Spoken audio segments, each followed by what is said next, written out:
Magandang araw. Ngayon ituturo ko sa inyo paano mag-program ng manual programming sa UB85. Ganito lang.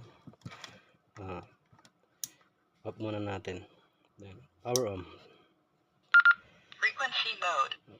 Nakaset siya sa frequency mode muna. Frequency mode, makikita nyo dyan. Ito yung arrow kung saan nakatapat. Ilagay natin ang channel, ang frequency na gusto natin ilagay. 1, 4, 5, 0, 2, 5. 145025. Yan ang frequency na gusto nating i-program. Ngayon, isa-save na natin siya. Press natin yung menu. Menu. Then, menu 27. Makikita nyo dyan na memory CH. Ngayon, ilalagay natin dyan ang frequency na gusto natin ilagay. 145025. Ulit. Menu. 27. Then, Memory channel. ilagay natin siya sa channel 2. Kapag ganyan may nakalagay na channel CH001, ibig sabihin meron ng labahan. May channel 1 na. Then ilalagay natin sa channel 2. Menu.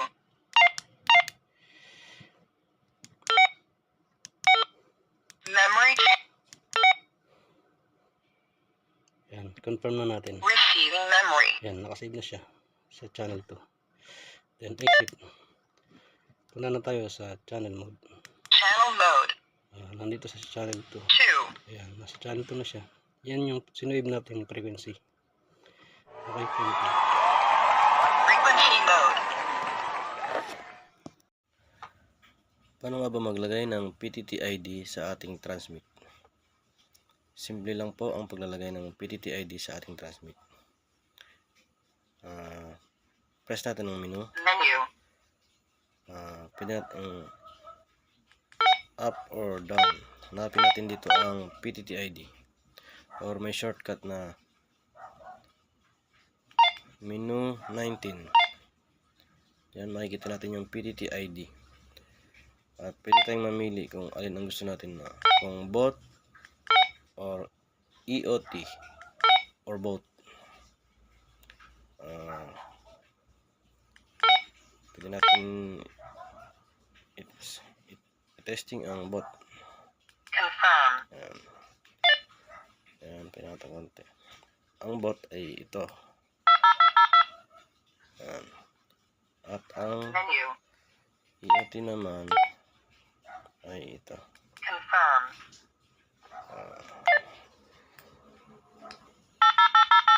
Ayan. At pwede rin natin gamitin ng sabay. Menu. Yan yung both. Ayan. Confirm.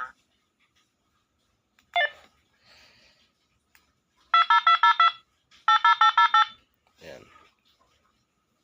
Ngayon, pwede kayong mamili kung anong gusto nyong gamitin. Menu. Both or off or bot or EOT. Confirm. Ayan. Ayan. Yan po ang PTT ID. Kapag nagtatransmit po tayo ay meron pong tututut ang dulo. Or yun ang tinatawag nating PTT ID. Yun lang po. Thank you. Sir, ito po yung pag-set sir ng frequency. Ito yung BFO, tapos BFO. Pareha sila sir naka-frequency mode ngayon. Pag gusto mo sir naka-channel mode, ito lang press. Channel mode sa taas. Kung gusto mo sir yung channel mode na sa baba, press lang menu. Kung pansin nyo sir, 144, 435, pwedeng pagpalitin taas, baba. Kasi kung ano yung nasa taas, yan po yung magiging transmit sir. Yung sa baba, yung receiver.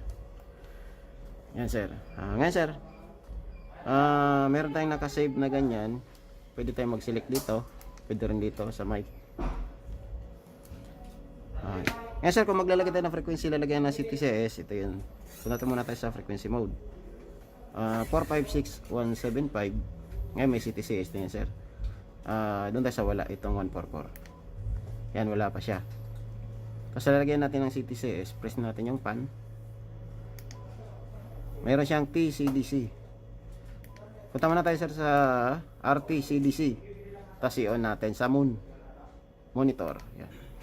Pag nakalagay tayo 62, pwede tayo mag-select sir ng ibang channel. Tapos pag nakaselect tayo sir, okay na natin sa fan. Meron na yan CT. Kung receive lang sir, kaya transmit yung ilalagay mo, pwede naman balik ka sa fan. Tapos hanapin mo sir yung T o kaya R. Tanggalin mo lang sir. Off. Yan, naka-off na. O kaya kung gusto mo sir na meron pa rin siya, o kaya sa transmit lang, pwede rin siyang tanggalin. Tapos sir, pagka natanggal po sir, ito yung nalagay natin sir.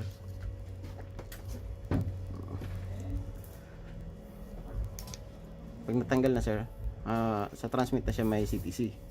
Pag ibabalik mo naman, ganun lang din sir. Punta ulit tayo doon. Menu.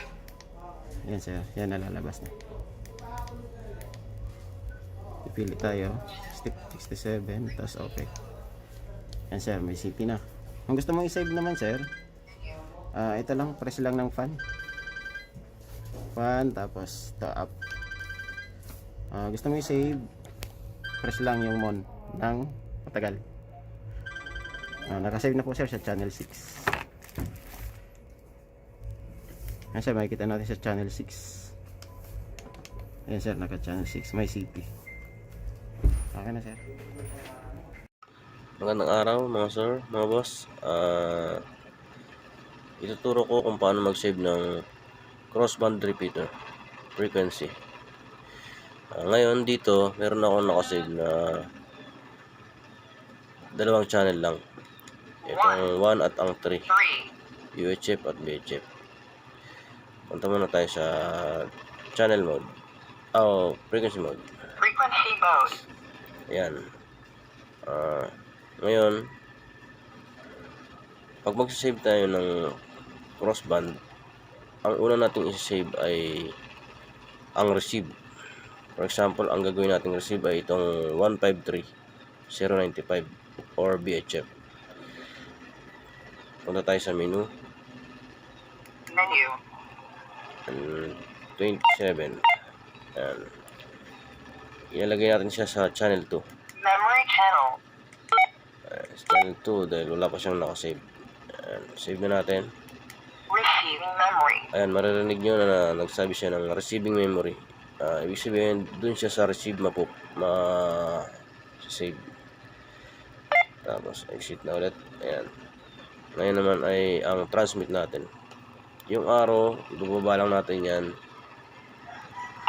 Ayan. Para dun. Ito naman ang ating i-save sa transmit. Menu ulit. Menu. Ayan. Baba na tayo. Memory channel. Sa channel 2 tayo maglalagay. Dahil dito natin unang sinave yung receive. Transmitting memory. Ayan. Na-save na natin para sa transmit.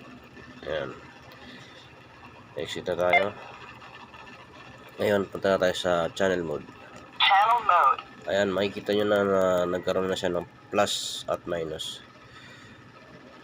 Pag nagpiga tayo dito, ayan, lalabas na yung transmit na 438,500. Ayan.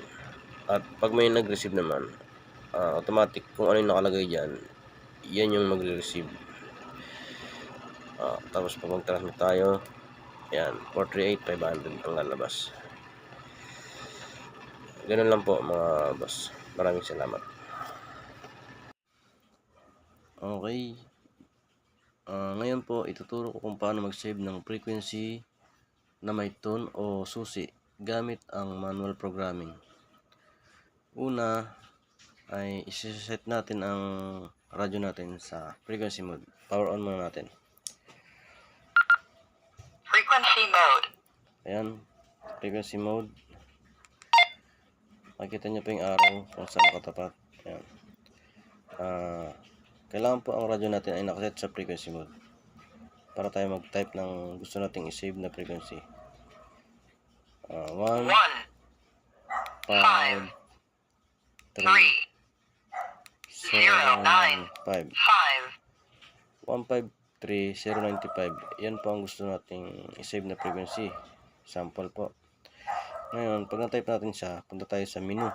menu, Hanapin natin dito yung tone. Ito ay tone para sa SIB. DCS, Ayan. Tone. Pag napili natin, confirm na natin. confirm, Ayan. Nakalagay na siya sa tone. Para sa receive. Ito naman po ay para sa transmit. Ayan. Para sa transmit. DCS din. DCS, Ayan. confirm, Ayan po. Na-save na nalagyan natin ang tone. Ngayon ay is-save na natin. Punta tayo sa 27. Para mag-shortcut, pwede natin i-type dito yung 27. Ayan. Then, memory channel, memory channel. Ayan, 00. Ayan. Kapag po may nakalagay na CH, ibig sabihin yan ay may laman na. Ayan, CH001. Punta tayo dun sa wala pang nakalagay na CH. Dapat po ay nakalagay tayo sa memch. Tapos, i-confirm natin. receiving memory, Ayan, makikita po natin na memch, CH channel 2. Ibig sabihin po, na-save natin siya sa channel 2. Pagkatapos po ay exit na. Ayan. Ngayon, para makita nyo ang nakasave na, pipindutin natin itong BFO or MR para makita natin sa channel mode. Channel mode. channel mode, Ayan po, nakalagay po sa channel 2. Ayan, makikita mo natin sa gilid. Ayan, nakasave po siya at meron po siyang tone na DCS. Ayan o. Ayan, makikita ba natin. Yun lang po. Maraming salamat. Sana po ay mag-subscribe po kayo sa aking channel at mag-like na rin and share. Thank you very big. Hanggang dito na lang po. Magandang araw mga boss. Ngayon, ituturo ko kung paano magbura ng frequency or ng channel na nakasave sa ating radio. Press nyo lang yung menu. Ito pakikita ko kung ilang channel yun sa atin. 3, 3. 2, 1, Meron akong nakasave na 3 channel dito. 3, Ngayon buburahin ko 2, ang 1, channel 2. Press natin yung menu. menu, 28. Ayan. Tapos menu ulit. delete channel, Ayan. Piliin mo lang yung channel 2. Ayan, channel 2. Tapos, i-confirm natin sa menu. confirm, Ayan, nabura na, nawala na yung CH. Ibig sabihin, delete na natin siya. Ayan, exit na tayo. Ayan, makikita mo, 3, 3, 1, 1. O, ibig sabihin, nawala na yung channel 2. Nabura na. 3, 1. Ganun lang po ang pagbura ng channel mga boss. Maraming salamat po.